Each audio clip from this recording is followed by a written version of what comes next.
kandi mu kuzuka haba hariho ibintu bibiri. Abazazukira ubugingo bw'iteka kuko bamenye iminsi yo kubaho kwabo, bagatunga imitima y'ubwenge, bakabana n'Imana, bagasabana nayo, bakabana neza na bagenzi babo, bakagendera mu ijambo ry'Imana. Ariko hari n'abazazukira kurimbuka by'iteka ryose.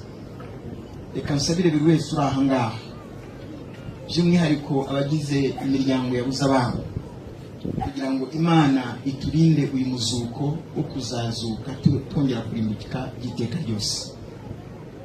Umurongo wa 14 w'icyo gice aravuga ngo umuntu napfa azongera abeho. Niba nihanganiye iminsi y'intambara yanjye yose, ntegereje igihe cyanjye cyo kurekurwa. Iminsi tubaho, iminsi irimo ibyiza, ikabamo n'ibibi, ariko igihe kiragera tukarekurwa, tukava muri ubu buzima, tugasinzira, tugapfa nk'uko Bibiliya ivuga.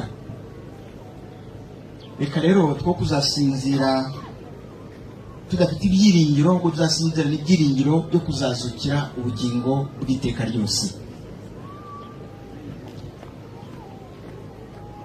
Mu butumwa bwa Yohana igice cya 5 umurongo wa 24, ubutumwa bwa Yohana igice cya 5 umurongo wa 24 aduha ibanga ribasha gutuma dutunga imitima y'ubwenge, tumenya kubara iminsi yo kubaho kwacu, kandi tukagira ibyiringiro yuko nubwo twasinzira cyangwa se dupfuye, dutunguwe cyangwa se dutwarana duteguje, tugasinzira n'ibyiringiro byo kuzazukira ubugingo bw'iteka ryose. Aravuga ngo ni ukuri, ni amagambo Yesu ubwe yivugiye ati, ni ukuri ndababwira yuko uwumva ijambo ryanjye akizera uwantumye aba afite ubugingo buhoraho, kandi ntazacirwaho iteka, ahubwo abavuye mu rupfu ageze mu bugingo. Ifuriza buri wese uri aha ngaha kwizera ijambo ry'Imana, kwizera icyo ijambo ry'Imana rivuga, yizere na Yesu Kristo, kuko atubwira ati abafite ubugingo buhoraho kandi ntazacirwaho iteka, ahubwo abavuye mu rupfu ageze mu bugingo. Yaduhaye ibyiringiro muri Yohana igice cya 11 umurongo wa 25. Yohana igice cya 11 umurongo wa 25, amagambo akomeye agaragaza imbaraga Yesu afite zituma adusezeranira ubugingo. Aravuga ati, nige kuzuka n'ubugingo, unyizera naho yaba yarapfuye azabaho. Reka twizere icyo ijambo ry'Imana ritubwira.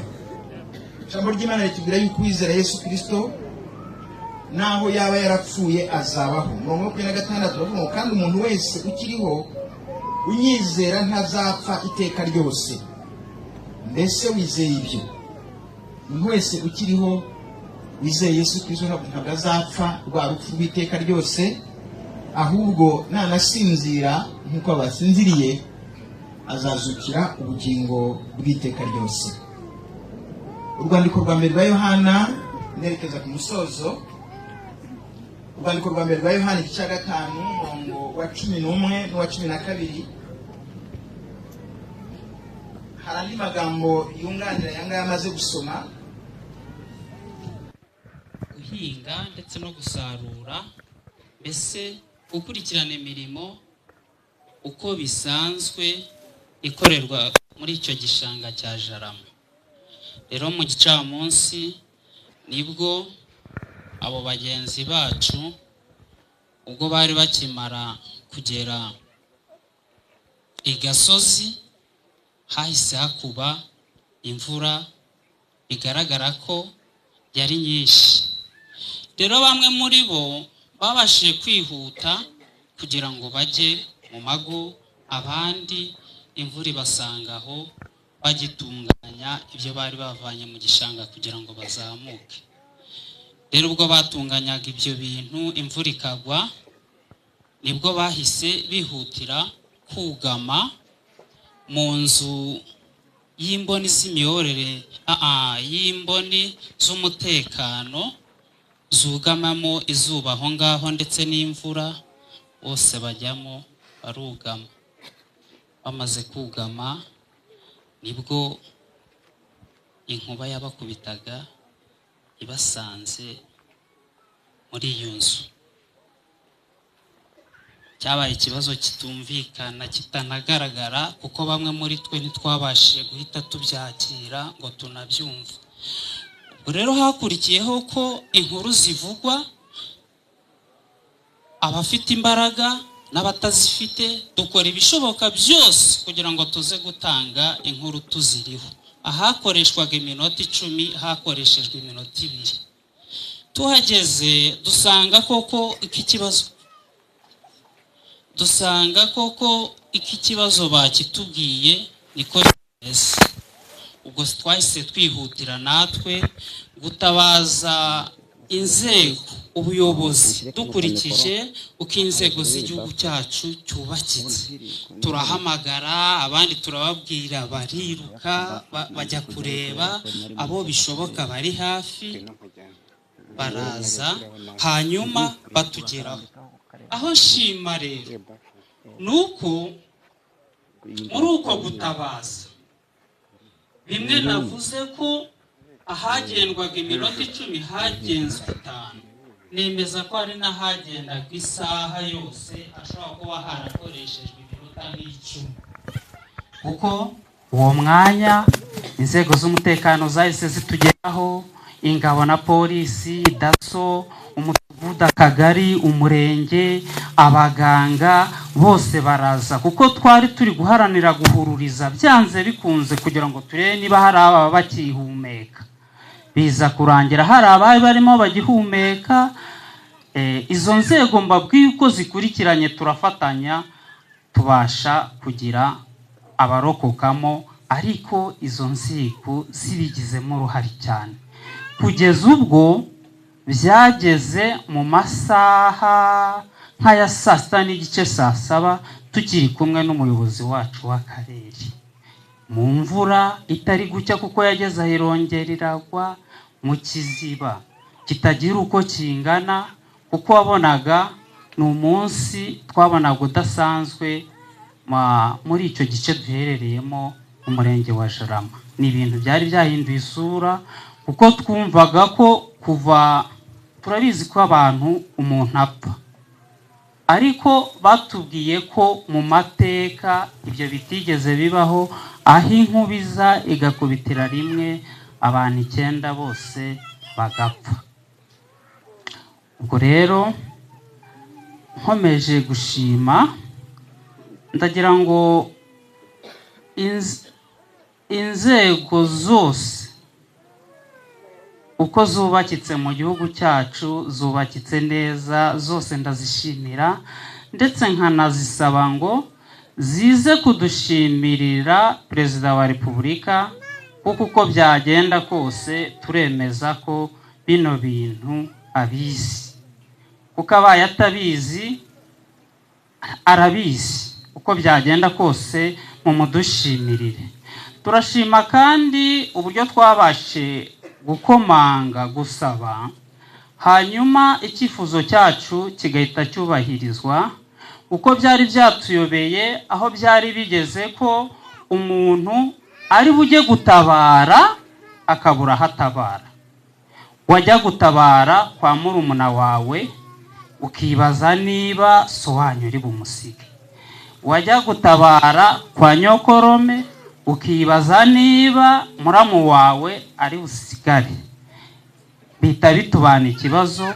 Ubu buryo rero bwo guhuriza hamwe iyi mibiri y'abacu kugira ngo ibashe gushyingurwa hano bwadushimishije cyane, kubwo habayeho ko abo bantu bose umuntu ari buze kuba abaherekereje rimwe, mu gihe iyo byari kuba bashyingwa ahantu hatatanye tutari bubashe kuvuga ngo aba barashyinguriye isaha, aba bashyinguriye isaha, hanyuma ngo umuntu abashe kuhagera hose abaherekeza.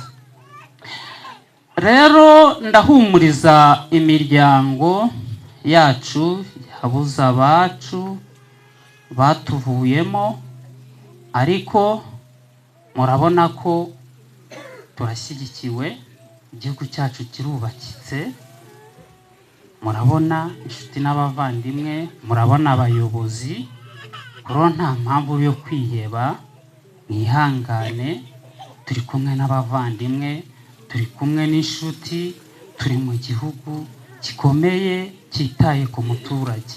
Muhumure rwose, ubuzima burakomeza, tuzakomeza tubeho. Ikindi navugaho ni ku bijyanye no gusaba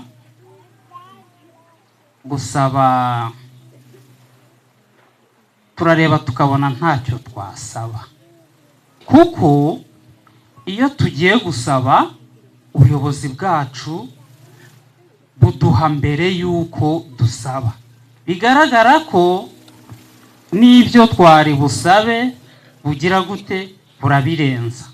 Ubwo rero ntacyo twabona twasaba, ahubwo turishimira ko turi kumwe n'abamenya ibyo dukwiriye tutaragira dute tutarabisaba.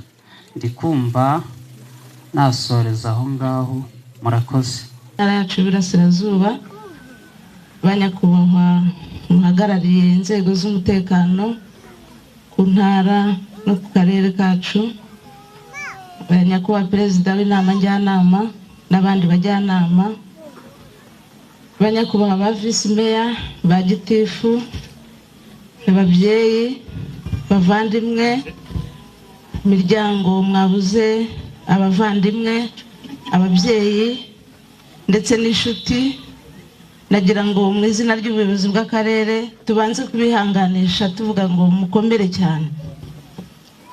Nyakubahwa mushyitsi mukuru, turabashimira ko kuva iki kibazo kiba cy'abaturage bacu mu murenge wa Jarama bakubiswe n'inkuba, mwatubaye hafi.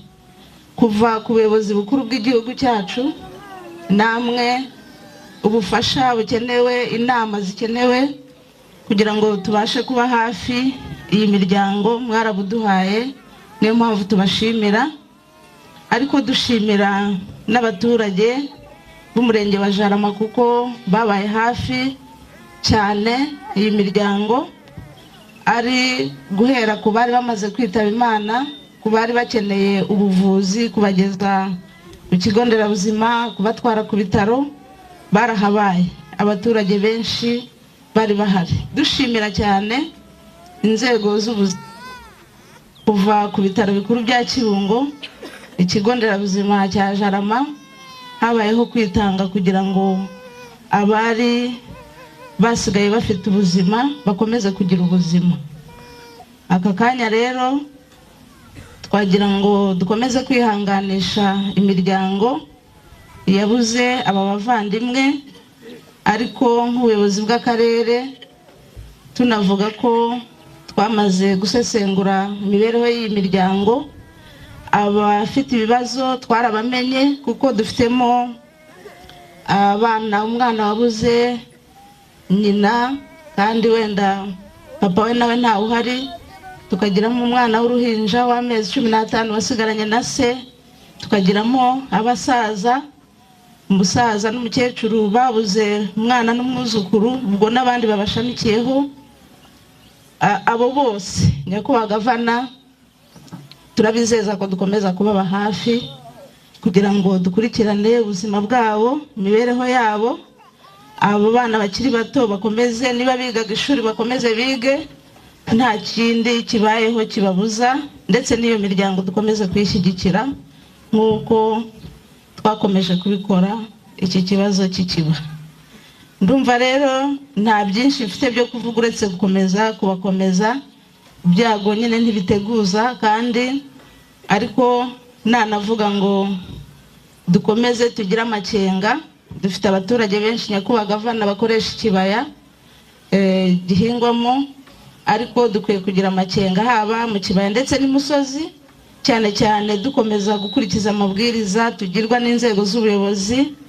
Bishobora kuba inkuba cyangwa se bikaba n'umuyaga usenyera abantu cyangwa ibindi biza, ariko amabwiriza duhora tuyaganira n'abaturage mu nteko, mu muganda n'ahandi.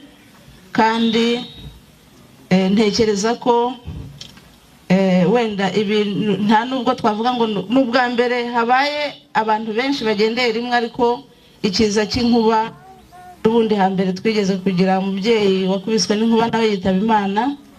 Ariko icyo dusabwa ni ukwirinda. Twebwe tugihari dukurikiza amabwiriza kandi tuzakomeza kuyamenyesha. Rero nagira ngo nanone nshimire minisiteri ishinzwe ibikorwa by'ubutabazi ko nabo batubaye hafi kandi bakomeje kutuba hafi. N'intumwa ziri hano nabo turabashimira, bakoze cyane. Mukomeze kwihangana, mukomere, kandi abatashye nabo Imana ibahe iruhuko ridashira. Murakoze. Mikoro tugezeho ubutumwa duteguriye. Murakoze.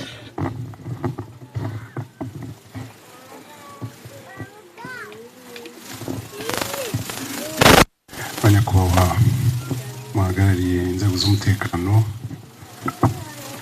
nyakubahwa chairman w'inama njyanama y'akarere ka Ngoma, njyanama kwa meya na nyobozi, namwe abaturage bacu kunda baturutse hirya no hino kugira ngo tuze twifatanye n'imiryango by'umwihariko yabuze ababo, ariko n'igihugu muri rusange mu guherekeza abatuvuyemo kubera ibyago twagize ejo bundi. Abambanjirije bigeze kubikomozaho, reka nanjye nunge mu ryabo ko guverinoma y'u Rwanda yihanganishije imiryango yabuze ababo. Ni igihombo twagize nk'igihugu, ni n'igihombo bagize nk'imiryango bakomokamo cyangwa se bakomokaho. Byinshi mu byo byavuzwe, ariko yaba ari mu biganiro twagiye tugira muri iyi minsi, bikiba yaba ari n'amajambo yabanje, ibyo tuzabibukiraho ni abantu bakundaga umurimo. Niba mwabyumvise neza, ibyago byabaye inkuba bakubise mu masaha y'igicamunsi. Ubundi kenshi tuzi ko ibikorwa by'ubuhinzi n'ubworozi benshi babikora mu gitondo, ariko ayo masaha y'igicamunsi bakaba bagiye, bo bari bakiri mu mirima, ari abasarura ubwatsi, ari abahinga, ari abasarura imyaka, bari bakiri mu mirima muri ariya masaha, kubera ko bashaka kwiyubakira igihugu, bashaka kwiteza imbere nk'imiryango. Niho ibyago byabasanze. Ibi biza byabaye tumaze iminsi tubigira nk'igihugu bya hato na hato hirya no hino, ariko guverinoma yacu,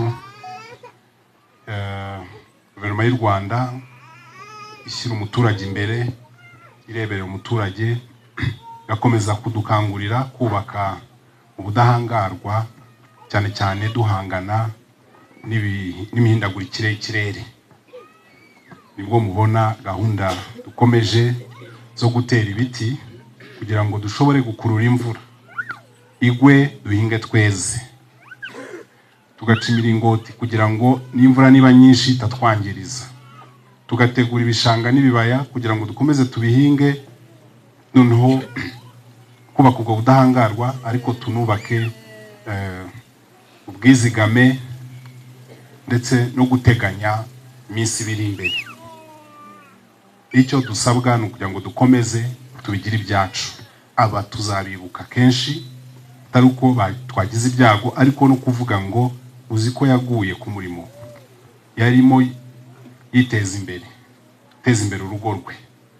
Nicyo dusabwa nk'abaturage, kugira ngo izo gahunda nziza za leta tuzigire izacu, tuzikore.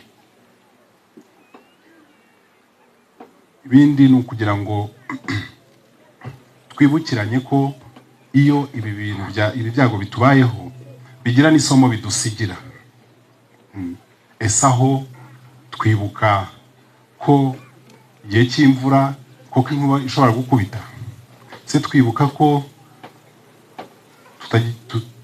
dukangurirwa kutagera tuvugira ku matelefone mu mvura, tutugama munsi y'ibiti aho hose imvura ikunda kuhagera, inzego nazo zigakurikirana ko ahantu hahurira abantu benshi hagombye kuba hari n'imirinda nkuba. Ariko ibyo ndabizeza ko tuzakomeza gufatanya n'inzego zibishinzwe, yaba ari mu iteganyagihe kugira ngo tuburirwe, ariko yaba inzego zibanze mu gukurikirana ko mubishyira mu bikorwa nk'abaturage banumvira. Guverinoma y'u Rwanda kandi irebera umuturage muri ibi byago twagize. Meya yamaze kubigarukaho ko yakomeje kuba hafi imiryango kugira ngo dufatanye guhereza aba batuvuyemo. Harimo ababuze ababyeyi babivuze, harimo ababuze abana, harimo abasigaye ari imfubyi. Abo bose guverinoma irakomeza bakurikirane. Harimo n'abagize ibibazo by'ihungabana cyangwa se bagakomereka kugira ngo bavurwe, bitabweho, ariko n'ubundi bufasha burenze gushyingurwa n'imiryango ikeneye bikomeza bikorwe. Nibyo gushimira ko guverinoma ikomeza kuba hafi umuturage, yaba ari mu byiza ariko no mu byago. Twese uko turi hano twaje guherekeza abavandimwe batuvuyemo mu byo twigishijwe mu ijambo ry'Imana.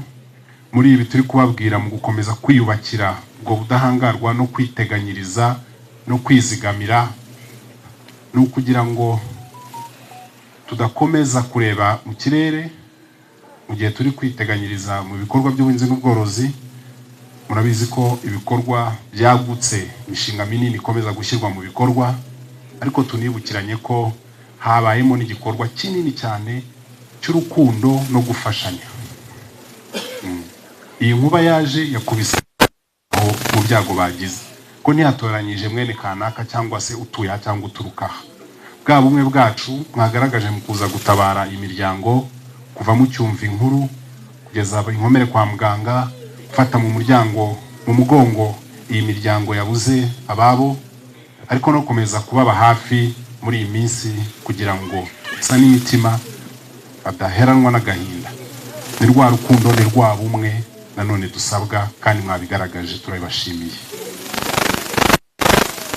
Asoza nongera kwizeza imiryango yabuze ababo, nkuko nari mbigarutseho ko mu bikorwa byiza ariko no mu nshingano guverinoma yacu ikomeje kugaragaza mu kwegera umuturage, tuzakomeza kubaba hafi. Abana bajye kwiga, abagizweho ingaruka mu buryo bwa mikoro cyangwa mu buryo bw'ihungabana, tubabe hafi, tubaherekeze. Ntago muri mwenyine, ntago muri mwenyine, muri kumwe n'abaturanyi, muri kumwe na leta yacu, muri kumwe na guverinoma, muri kumwe n'inzego kugira ngo ibi byago bitabaherana. Ariko natwe twese turi hano dukomeze iyo gahunda navuze hejuru yo kuvuga tuti ese aho ndibuka ko igisenge cyanjye kiziritse, uyu munsi turi kuvuga inkuba yadukozemo, ariko ushobora kuza ari umuyaga gatwara cya gisenge. Ese umurima wanjye harimo miringoti kugira ngo imvura nigwa idatwara ya fumbire n'ibyo nahinze? Ibyo ni bwo bufatanye, ibyo dukomeza gukangurirwa kugira ngo mu gihe twagize ibyago dushingura abacu mu cyubahiro, ariko tunakomeza amaso imbere yo kuvuga ngo ejo tuzabaho dute, tuzunga ubwo bumwe dute, tuziteza imbere gute. Mukomere, ndabakomeje mu izina rya guverinoma, turabihanganishije no mu izina ry'ubuyobozi bw'intara turabakomeje. Murakoze cyane. Murakoze nyakubahwa guverineri, akaba n'umushyitsi mukuru muri uyu muhango. Murakoze. Komeze basabe pasiteri Nyege. gukomeza imiryango isigaye kugira ngo mukomere kandi nimuhumure Imana itorero rirahari, igihugu kirahari.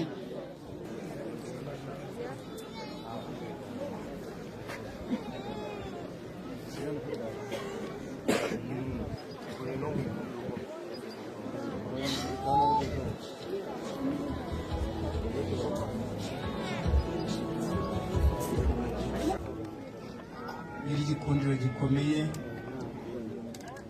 reka muri uyu mwanya tugushimire yuko Imana itwitaho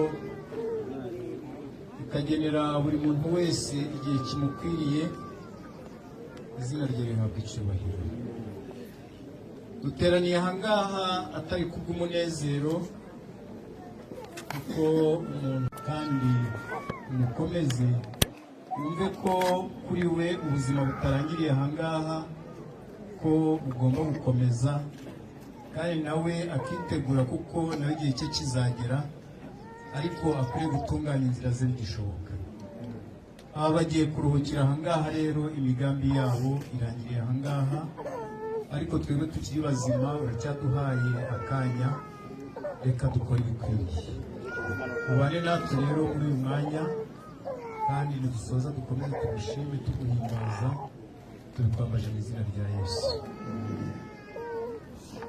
Arakoze kugira ngo ihangane abari imbere hari amajyo nyuma gato twemerera abashyitsi bacu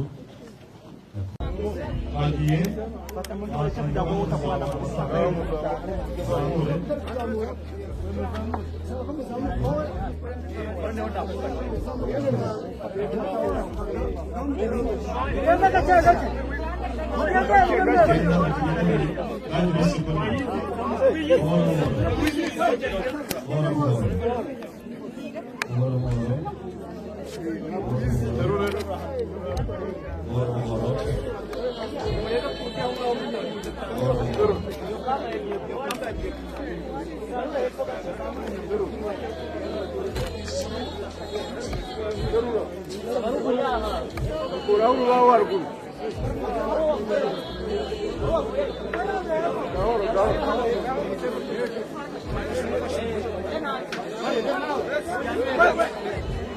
Bakoze abagize mwene n'ahandi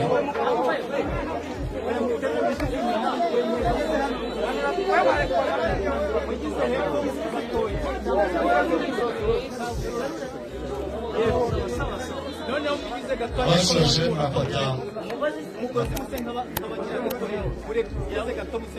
bajya ku yindi sanduku.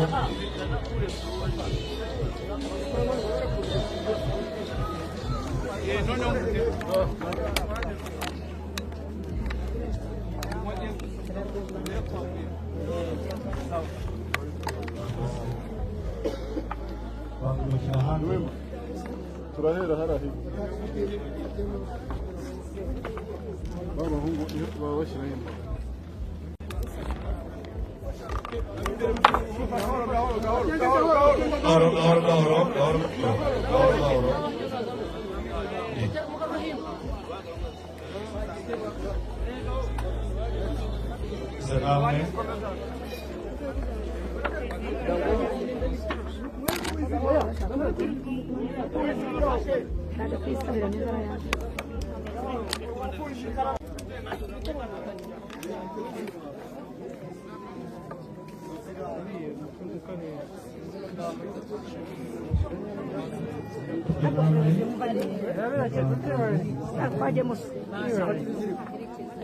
Aris, apa maksudnya hijri ya bahamu punya?